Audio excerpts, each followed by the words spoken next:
Hi friends, కరకరలాడే మక్క గారెలు రెడీ అండి. మన ప్లేట్లో చూడండి.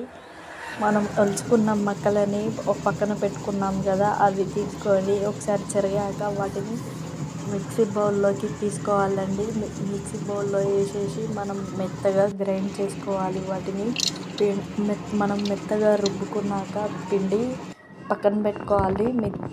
మెత్తగా రుబ్బాక పిండిలో అన్ని ఇంగ్రీడియంట్స్ వేయాలండి. మక్క గారెలకి టేస్ట్ కోసం దీంట్లో 4 ఎండుమిర్చి, 2 పచ్చిమిర్చి, 4 వెల్లిపాయ, కొంచెం సరిపడా జీలకర్ర, సరిపడా ఉప్పు వేసుకొని దీన్ని మనం మెత్తగా రుబ్బుకోవాలండి. పిండిలో వేసుకోవడానికని టేస్ట్ కోసం అన్నీ వేసాక దీన్ని మెత్తగా రుబ్బుకోవాలండి. రుబ్బుకున్నాక దీన్ని ఇంతకుముందు మనం పట్టుకున్న పేస్ట్ మొక్కజొన్న పిండిలో వేసి కలుపుకోవాలి. పిండి రుబ్బుకున్నాక ఎండుమిర్చి వేసుకోవాలండి 4, టేస్ట్ కోసం 4 వెల్లిపాయ, 2 పచ్చిమిర్చి, కొంచెం ఆవాలు,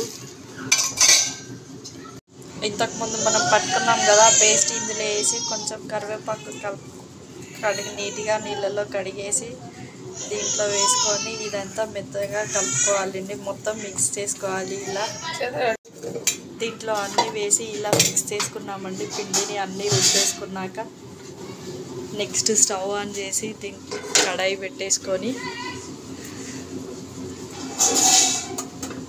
సరిపడా ఆయిల్ వేసుకొని నూనె వేడైందా లేదా అని ఒకసారి ఇలా పెట్టి చూసుకోండి.